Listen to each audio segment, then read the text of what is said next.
Yeah, so hello everybody, and thank you for joining. My name is Natalia, and I manage Beetroot Academy in Stockholm. Today's webinar is hosted by Beetroot and Beetroot Academy.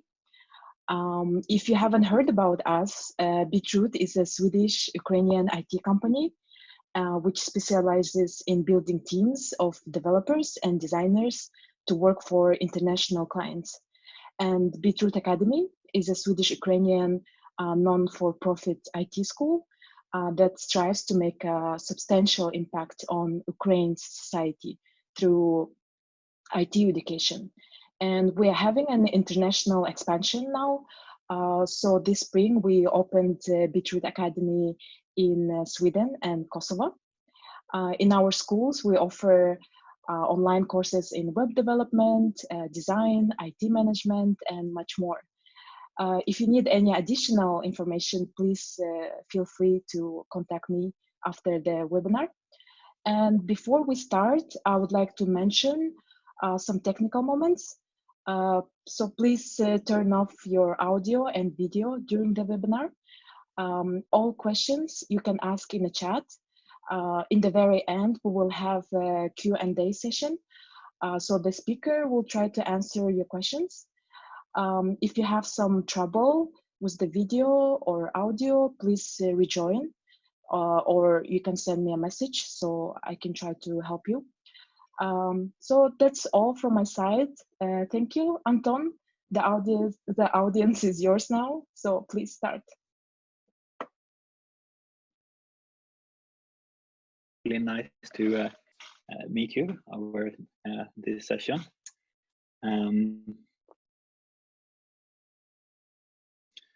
Well, 2 seconds. I'm just gonna try to start my video. Do you guys see me? Perfect. Hello, everyone. Yes. So what I prepared for today is it's kind of like a beginner UX design session. It's more focused around getting into the UX experience design. I think it's also great. So the topic name I chosen for this session is how details make the difference, because I think it's a very interesting and common theme in UX design, that you design for things that maybe aren't obvious for everyone that uses the product or service, but makes a big difference in the overall design.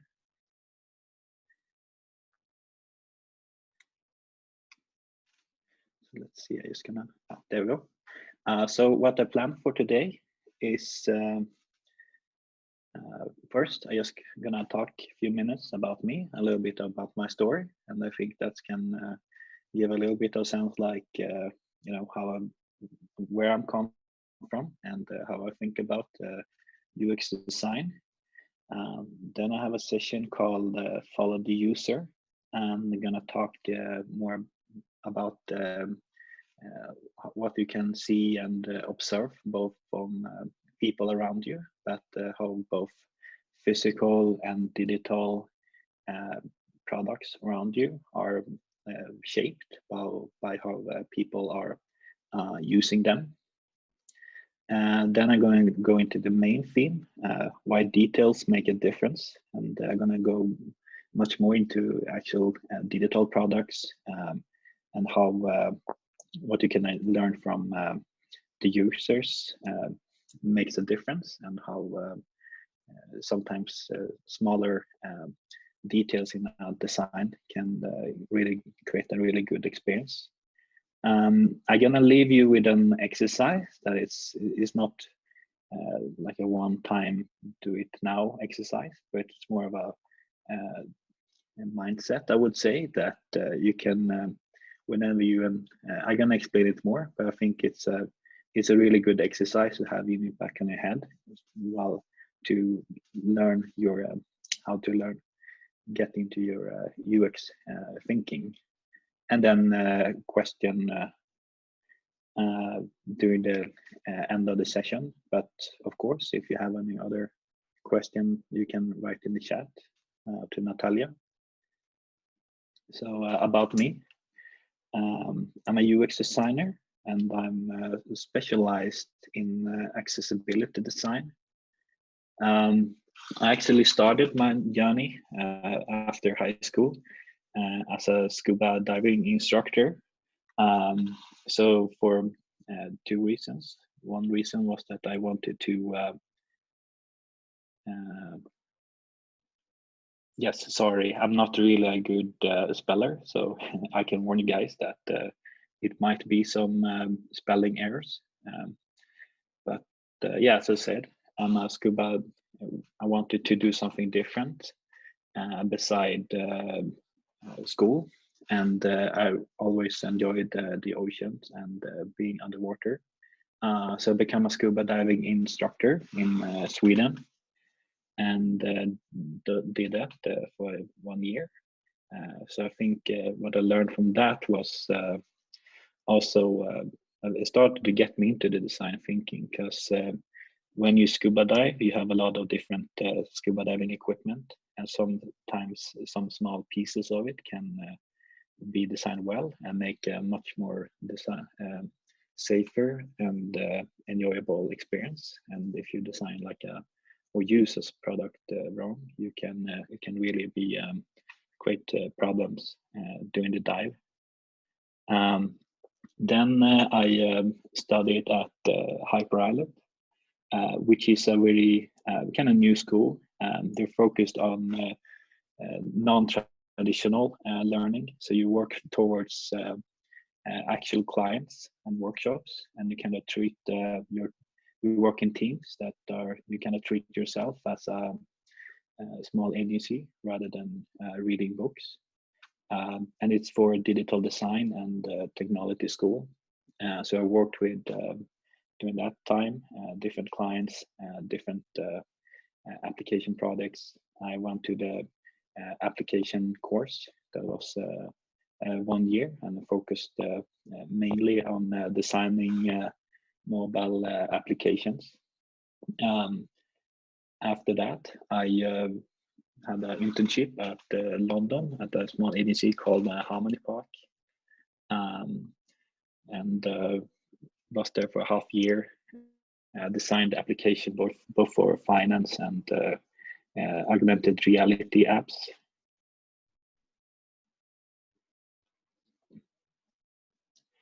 Oh yeah, thanks, Maximum. I'm gonna get into back to that shortly. And then I actually went back to Stockholm because I wanted to learn a little bit more design, and I wanted to learn more marketing. So I studied at Berg School of Communication, and learn focus on digital design and marketing, and learn more UX design, how to more design for users, and how to combine that with graphic design and marketing thinking. Yes, so during that time, during my studies at Berks, I actually brought up an idea that I had from Hyper Island. We had a course where we designed applications for people with cognitive difficulties. And I started with an application for kids with autism, because there aren't that many applications, and I saw a need that I wanted to proceed to. So I started to meeting families, kids like Imre in the picture, that has autism and ADHD, and talked to him, did interviews, and just general saw how his day looked like in his daily routines, what works for him, what doesn't work for him. So what I started to see from Imre and other kids I talked to is that kids like Imre, they have a need of knowing they're sensitive about knowing what's going to happen during the day.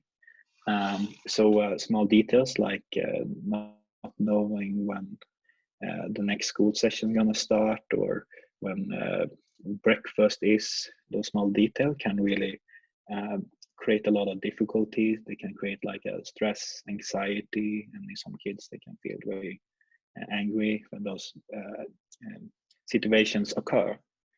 And that hinders them from social activities, to be part of hanging out with their friends and family. And it also hinders them a great deal to participate in school, listening to the teacher, and being part of school activities. So it's a clear need that kids like Imre, he needs to be provided the information of what's happening during the day. And when he receives that information, the days works really well for him. When some details are missing, it can really create a bad day for him. So his mother Elizabeth and his teachers are really helping him to provide information, like when does the school start? Is there any difference in the schedule in the school? When will you be picked up? And the teacher try to provide information. Well, this is time you're gonna start.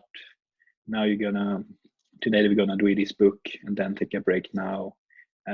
Try to provide like, who will you meet during the day, things like that. But it's an overwhelming task to help him to prepare him for the day.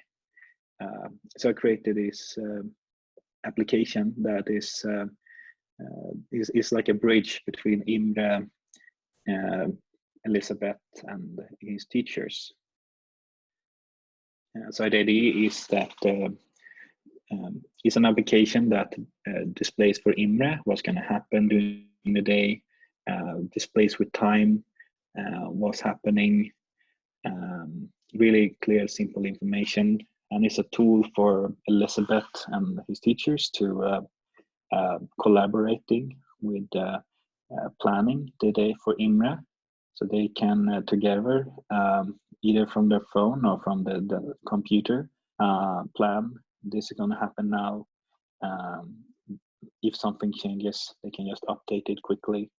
And the teacher can, for example, you can plan for your whole family or your whole class.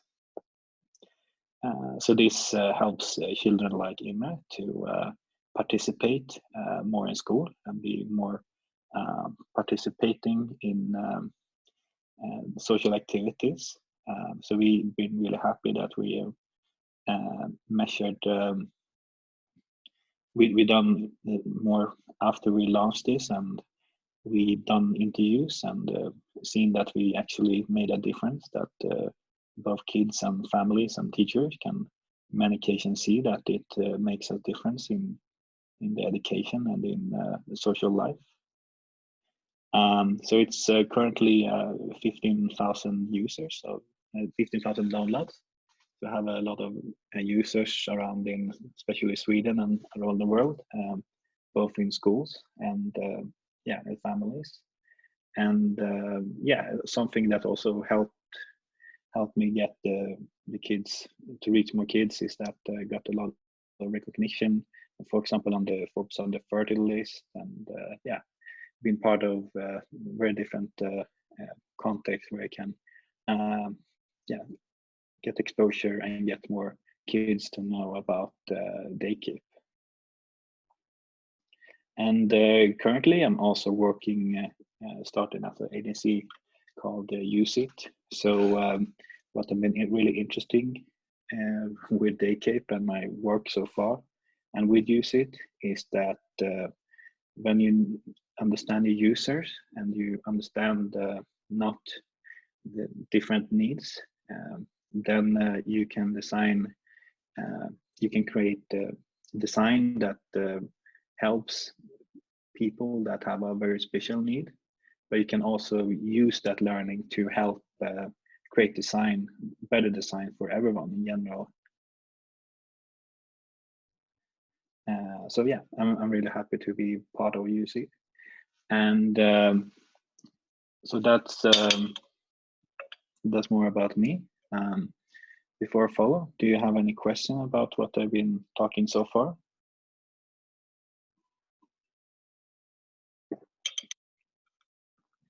No? Okay. Well, then I'm going to talk about the next session, follow the users. So I'm going to talk a little bit more about how I would say as a user designer, learn about their users and the context around them. And I think, yeah, it's really interesting to see around here. So this is actually like a really interesting design pattern that you can probably see around your town or around where you live.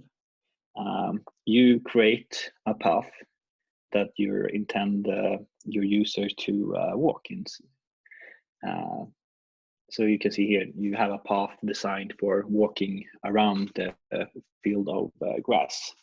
But obviously, as you can see, the user and people, they see the place where you go over, and they just take a shortcut straight of the grass. And that has created a new path where the more people see that path, the more they're gonna actually walk that path. So it's just very common actually in when you're designing parks that you, instead of pre-planning all the walking paths, you actually you wait a little bit with building the paths, and then you see where people actually are walking. So in this case, you would see a suggestion would be that they would wait with building a path, and then when they get back here and they see that it's actually already been walked up a big path, they would build the asphalts over there instead. And this is actually a design thinking that is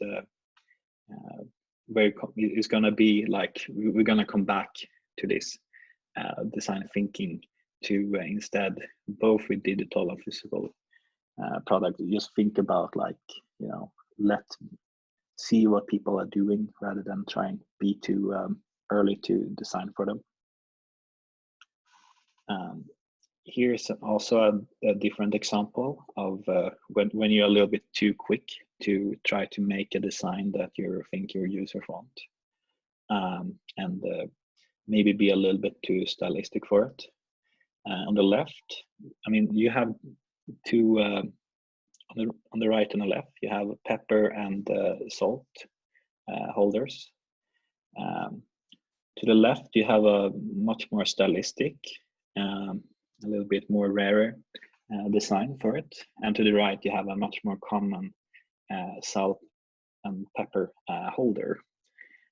Even though the one to the right is maybe not as good looking, it's actually a much more better user design here.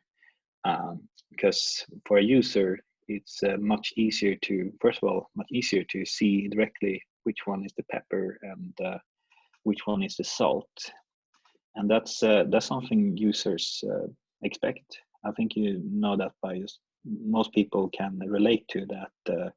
It can be actually a little bit tricky to, if you don't see through the salt and the pepper, it can be tricky to see which one is the salt and which one the pepper.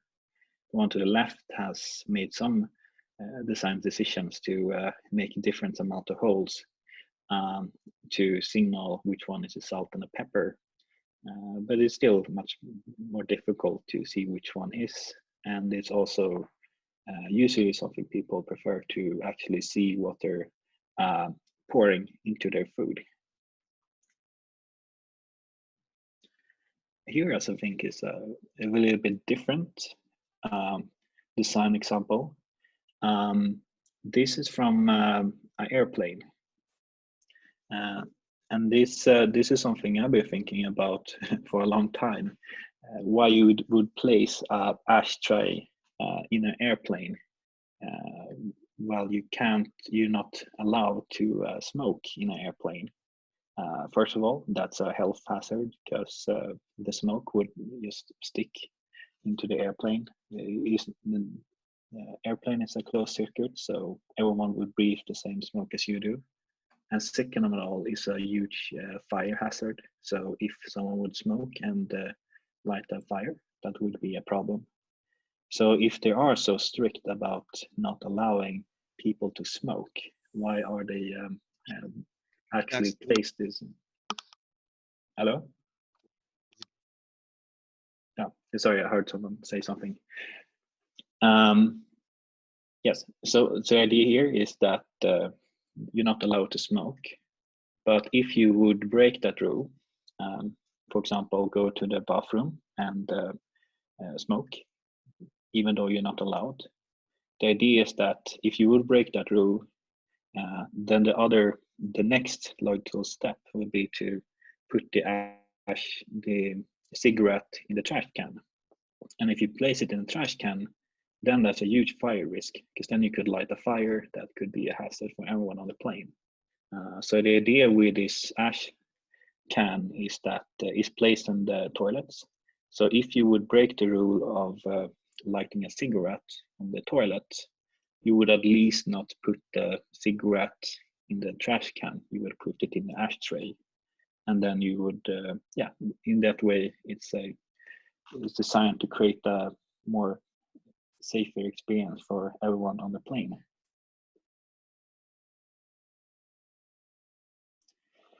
Here's an example, accessibility example I think is interesting. For people that have lower motor functions on their hands, it could be that they damage their hands, or that they for some reason don't really, maybe they're older or for some reason can't move their fingers that well. Using a water tap can be a real challenge. So something a lot of it started as a design choice for water taps, to add this kind of like, instead of just having a stick that you grab like that and move up, you have like an open handle, as you can see in the picture, where you can put your thumbs up and much easier grab hold of it. And for people that really need it, it's been a really changing design for them that creates a lot huge difference for the people that actually need it. But it's also been really common to continue providing this kind of design for people that people in general. So as you can see, you may have noticed it's very common that you see this kind of handles not only in accessibility toilets, for example, but it just creates a better grip for everyone that is using it.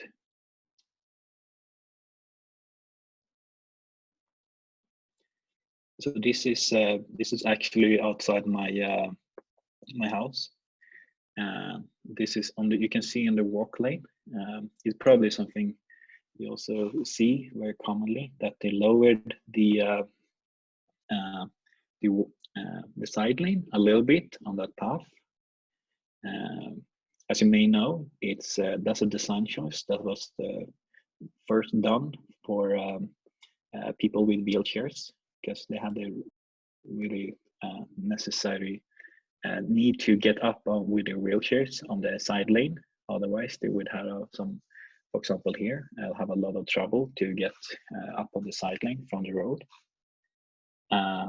But while the city planners started to design and implement this change, people with bicycles or people with what are called children wagons, they started to use this too, and realized that it's actually a very neat design, that if you're driving some sort of bike or some have some sort of vehicle on wheels that you want to get on the sidewalk, it's very useful to have this kind of paths where the sidewalk is a little bit lowered. So in the same way here, something that started as a design for a specific group of people just ended up being a design that really helped everyone. It just became a good design for everyone. So my takeaway from this is, as I started with, that instead with a grass lane, that you shouldn't be too early to make design decision and decide and think that you know exactly how people will use things. It's very useful to actually start letting people use it first. Try to observe how people actually are interacting in the area or with similar products, or in general how their life looks like. And sometimes when you create design a solution that you maybe see that, well, these kind of people with this kind of need, you can design something from them very neatly. That kind of, in many cases, just create general good UX design for everyone. So now I'm gonna go forward with like how details make the difference. So I'm gonna take up some more digital examples of some design that is done, I think, done well or not well. And I think it's useful to keep in mind what I've been talking about before, because we're gonna try to recall that during this session. So first of all, I think here's just a really it's an interesting examples how how details and how UX it can be a really picky but design challenge where you work with a little bit of very much with one detail that it may not be the first thing that all users see, but it's still something that you design for and make a difference with. It's also kind of like an absurd number that when Facebook redesigned their like button, they spent 280 plus hours to work with their redesign.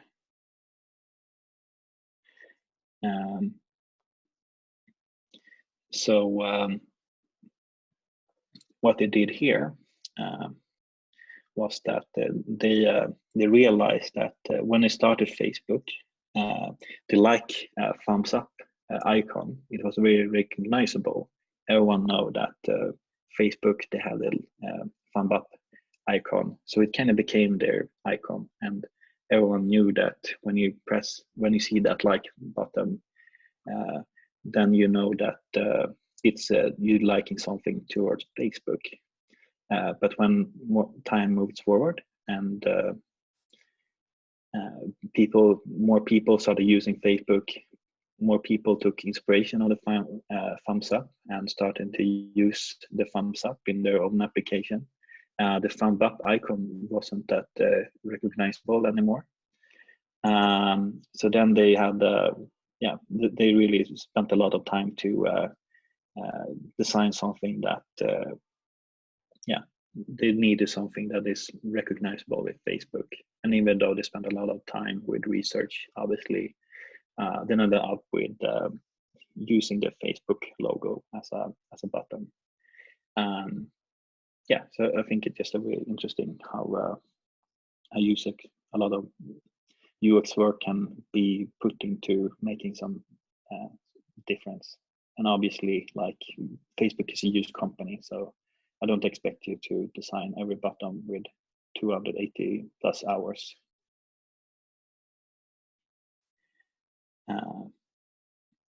Here's just a interesting example of how both how a service doesn't understand the users and how they do understand the users. On the left, it's a sign-up form for a pharmacy company where you can buy medicine, for example. And what you intended to do here is to sign up with your email address and postal number. But as you can see, if you in the example there, I just didn't type in a full email address, and what happens is that you can't proceed, and you don't get any information what went wrong.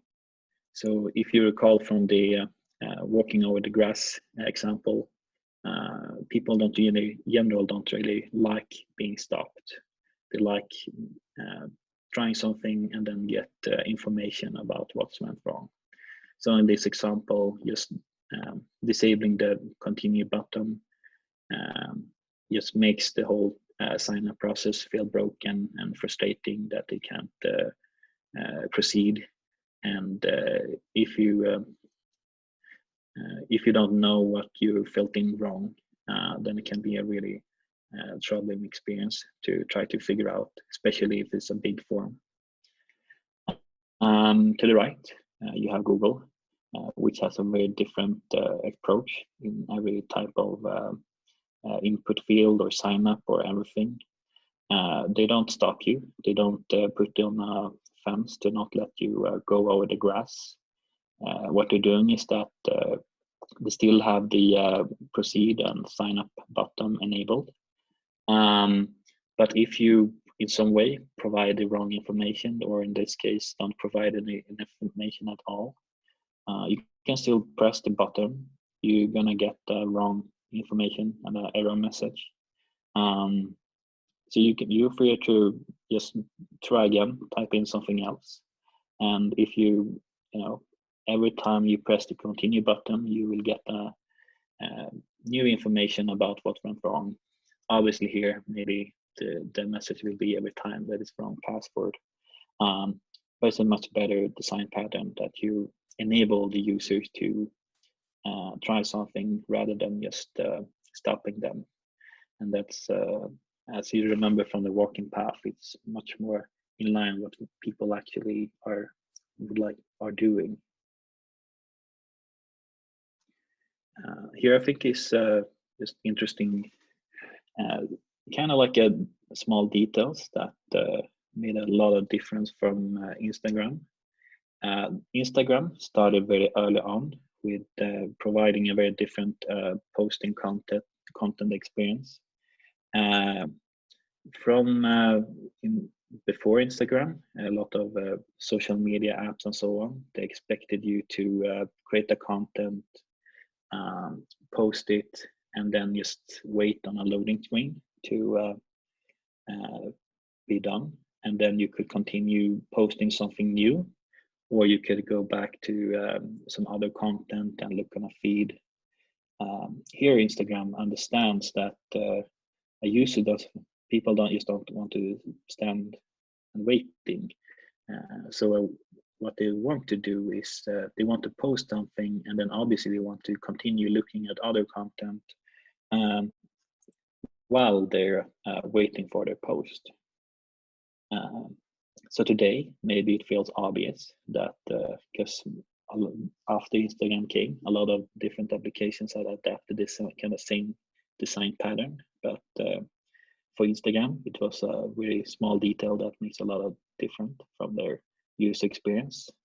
And yeah, for example, a new application that does it is kind of similar is TikTok, where like it's a lot more, usually younger people use that app, and it's pretty new, but they're really good at just continue scrolling, and every time you just load new content all the time, and it just doesn't feel like you're waiting for a new video to load or anything like that.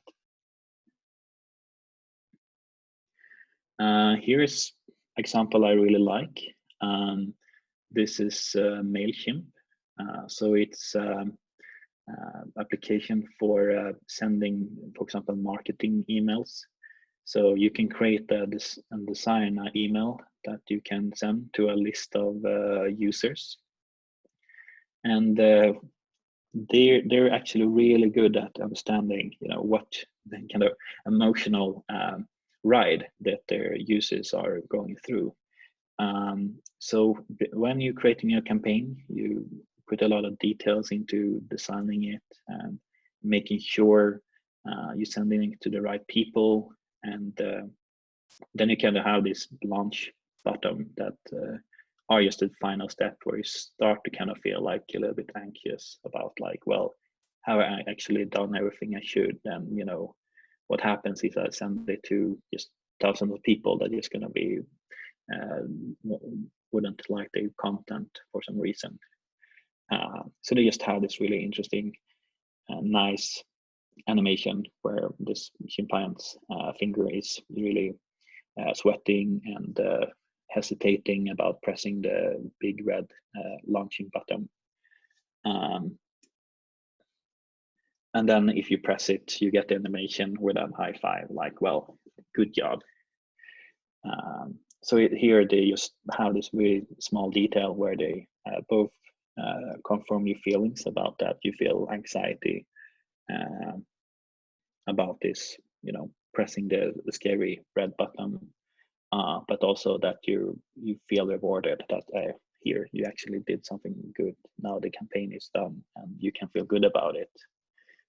So this is a small detail that just makes the whole user experience, the whole emotional experience of using MailChimp so much better, and it gives users a better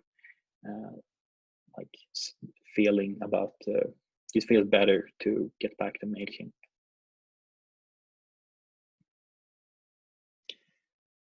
Here's also an interesting example, very special example, eBay. They wanted to redesign, this is an old eBay site. They wanted to design it more in the line with Google's design, with a much more white rather than all this yellow. So they just decided that, well, we probably know what our users want, so we're just going to remove all the yellow design. That didn't went well. They got a lot of angry emails from a lot of different users until they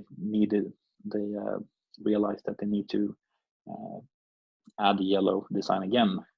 But then they actually added algorithm that instead of just removing it from the user for one day, it removed the color opacity of the yellow over half year, like divided over those days. So it just slowly, it became more and more white during all those days until the users didn't recognize that things that fast.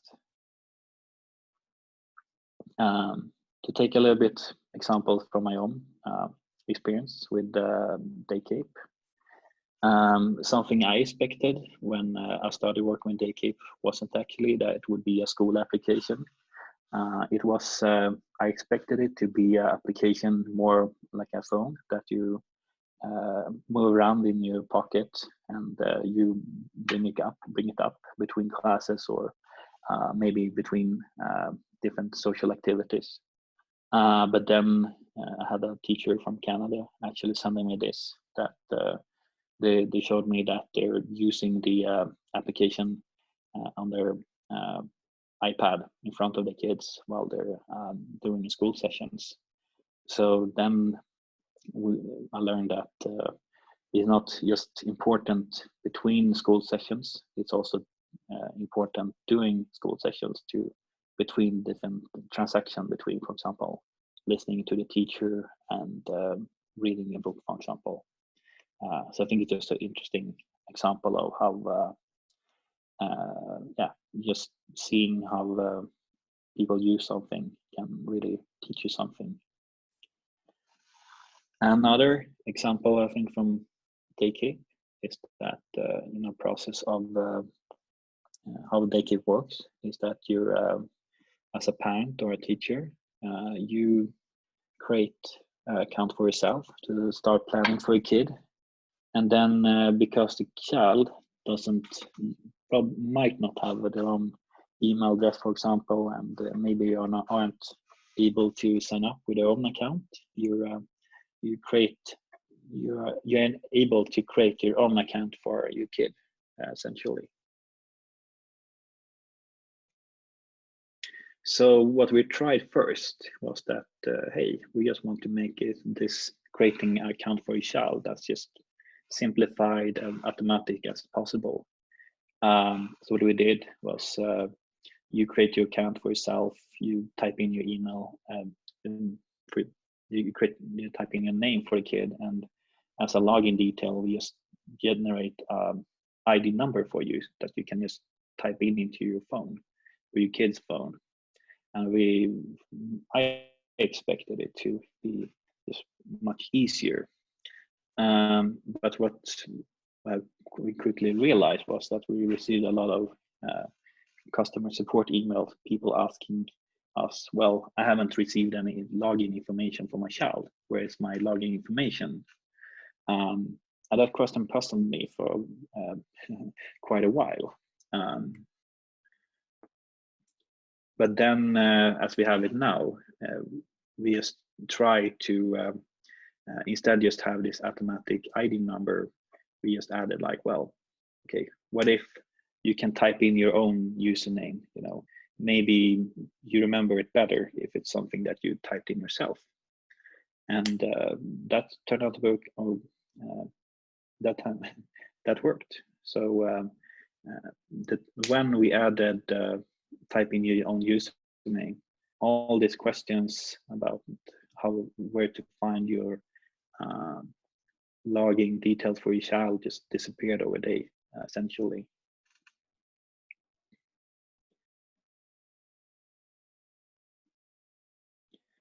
So the takeaway here is that small changes can make a difference, and it's all about understanding your users.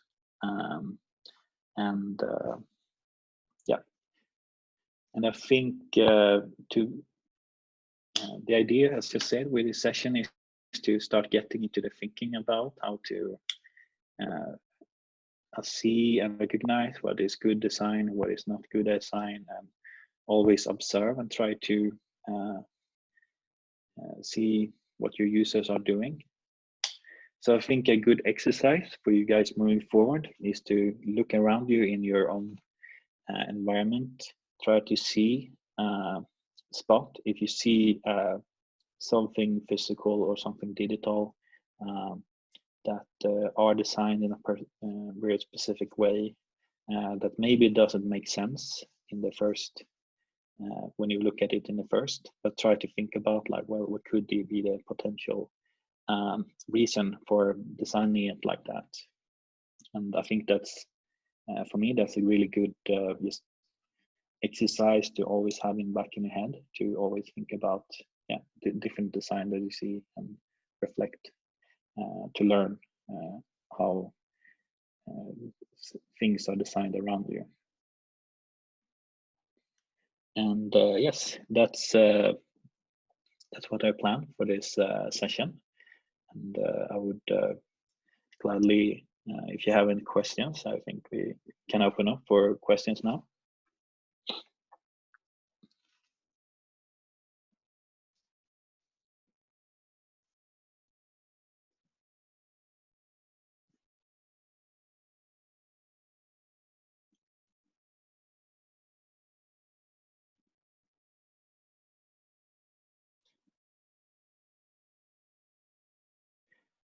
So if you guys have any questions, I think you can.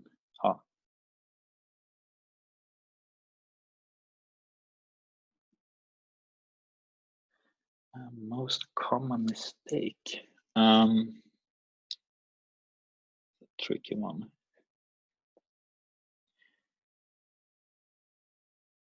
I think the most common mistake is it usually. I mean, it depends a little bit. Like if you're an experienced designer, you usually don't encounter this if you have a good design process with your customer. But the most common mistake is usually you see from someone that isn't an experienced UX designer, or someone that is just maybe has a good app idea or something, that they have a ton of features and ideas that they're trying to cram into one product too quickly. So I actually had a workshop yesterday with a potential customer that also want to start, kind of do their startup. And he I mean, we worked with him and talked about the idea that maybe for a first MVP, you shouldn't try to do too much. You shouldn't add too much features.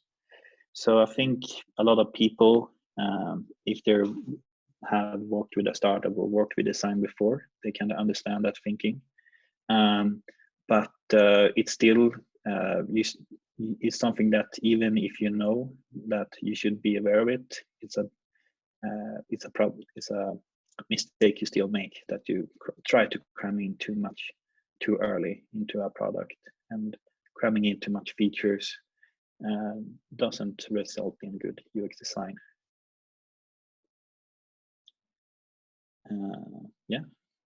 Next question here. Okay, so how did you conduct your user testing session, Daycake, for example? 100%.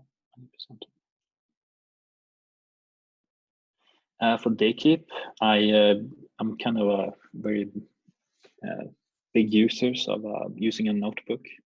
So I've been doing, especially early on, was using a lot of notebooks. Try to just scribble down everything I see, and then summarize it, and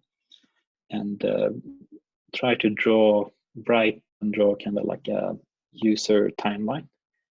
So that's something you use as a tool, use it as a UX designer, that you try to just create more of a story for everything that the users are doing, both before that they're using the product or service that you want to suggest to them, during and after.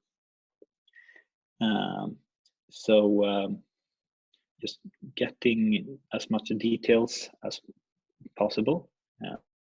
That was what I'm been mostly working with Daycake.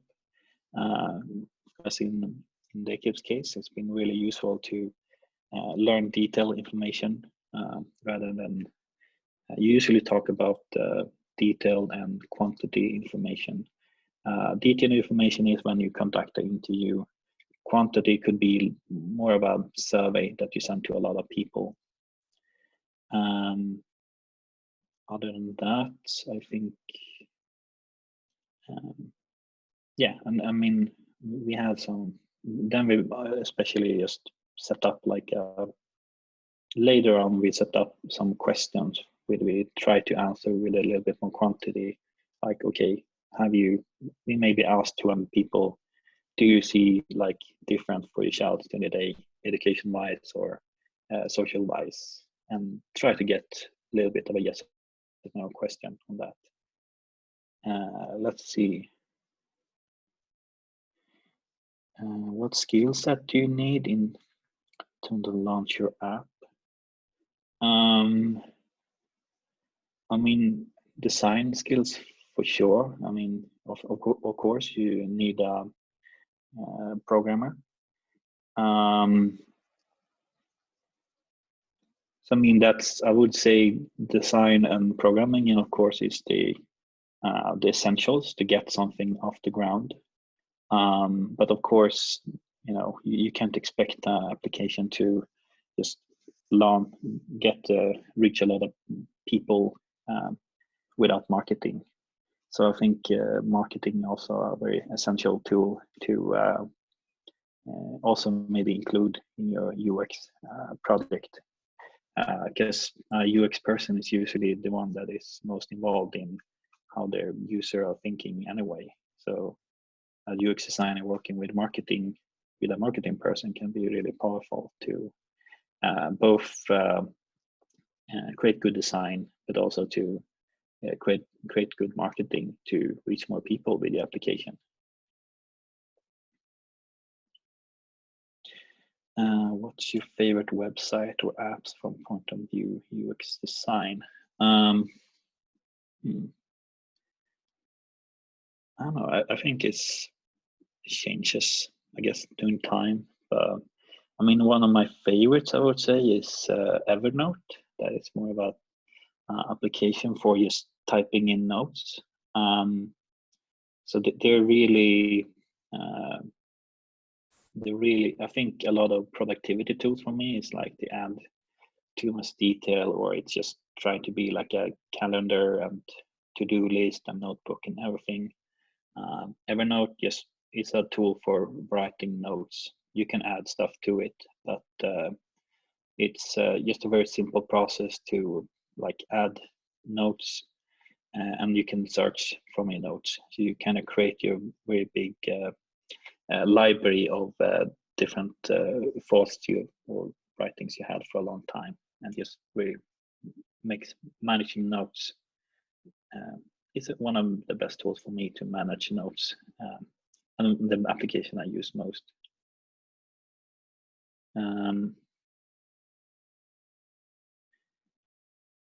the question is for you: can we create a career as a UX designer? What kind of design programs should we learn? Yeah, I think so. I mean, my sense is that I mean, UX designer is. I mean, it can be a tricky to get in as an entry level because you need some experience. But it's my sense is that it's been growing as the need for UX design has been growing a lot more because I think the industry has gone from when I started to study, from like first making cool, nice looking app to okay, we need to make an application that has a good UX experience that might as well look good. So it's my sense is that especially bigger company, they hire much more UX designers than graphical designers, and it's common that you see a team of programmers and only UX designer. So I would definitely see that that could be a really good and interesting. It's a really good career path for sure. Which is best online?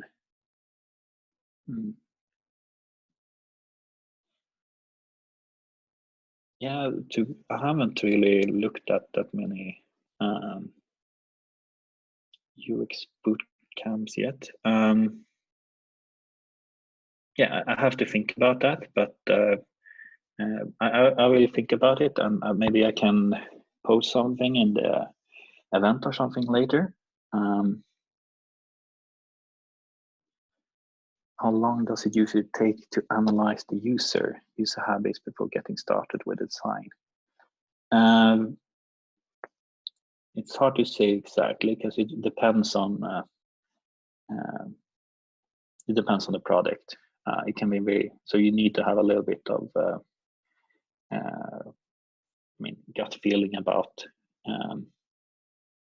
what kind of how much understanding you need for the specific product. I mean, for example, the product I worked with yesterday, it was like, well, it was also had a very strict timeline. So usually as a designer, you need to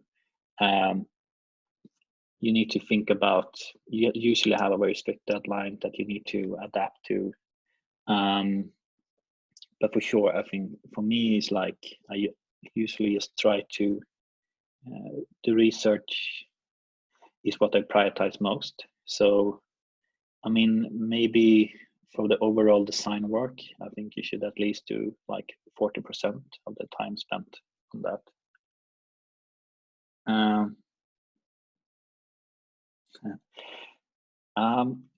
I mean, I think co-working space is a little bit of a double-edged sword, to be honest. I worked a lot of co-working spaces. I enjoyed, the social, meet a lot of people while you work. I think it also can be distracting to sit at too much at a co-working space and sit a little bit too open. So I really like I mean, at least later in my career, I really kind of prefer to have like a more fixed office table to be able to put on my like computer screens and just be able to leave stuff on my table. So personally, I wouldn't want to work like fully on a co-working space. I know a lot of people that maybe work like 1 or 2 days at the co-working space and maybe have another office, or maybe have an office where you have the option of both going out in a little bit more social setting and sit a little bit more quiet. Because obviously, as a designer, you also need to have a little bit of like concentration setting. Does always UA make over and UX troubleshooting end up doing a total new UI?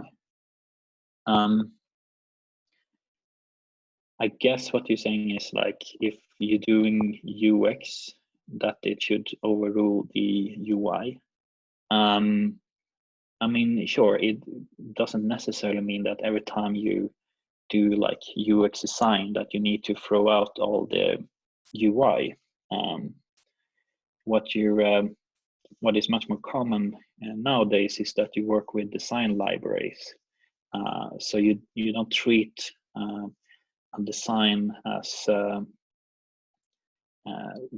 like you don't treat the one page as one design. You treat one button as a design, and you treat maybe a type field as one type of design.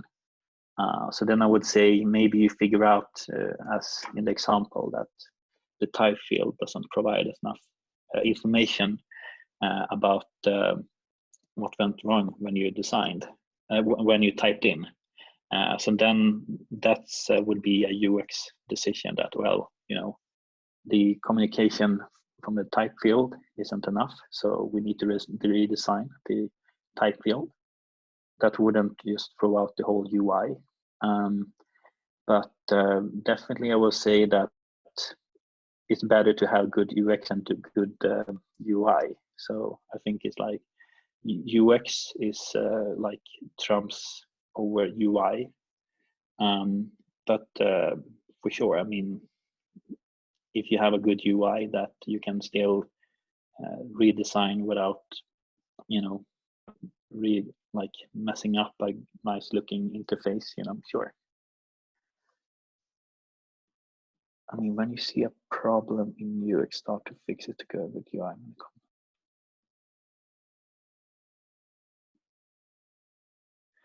I think it's more common now that you're when you're fixing your UI, it's one fix could be that you doing a rearrangement of elements that maybe instead of maybe rearrange, place a button lower or higher, things like that, you know. And I wouldn't say that's really a UI change in that sense.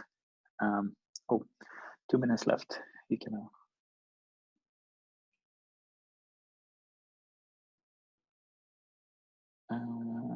thanks for answer. Yeah. Okay, so I guess one last question. Well, yes, I know a lot of people that are very good at finding social impact and social impact investors. So it's difficult, but I think it's also depends on your skill set, you know. So a good idea could be to find people that are a little bit more business mindset. So yeah, thank you very much for listening. Hope you got a lot from this session, and hope you see you guys on future courses.